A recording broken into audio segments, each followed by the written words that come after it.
नमस्कार, हमारे YouTube channel पे आप सभी का स्वागत है। आज मैं आपके लिए शर्ट, टी शर्ट और सारी चीज़ें लेके आई हूँ। पजामे भी होंगे, लोअर यानी कि लेडीज, और ये होंगे सारे 100 रुपये के दो।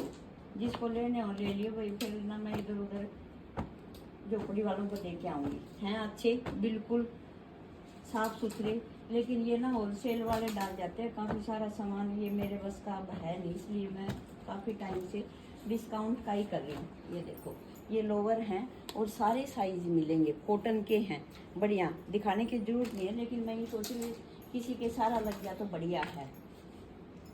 ये देखो, और ये पैंट भी है अच्छी, बढ़िया।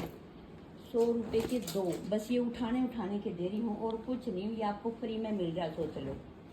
कुर्ती देखो कितनी सुंदर है, और कलर कुछ नहीं जाएगा। कैसे डालो, नाइट सूट बनाओगे सब। ये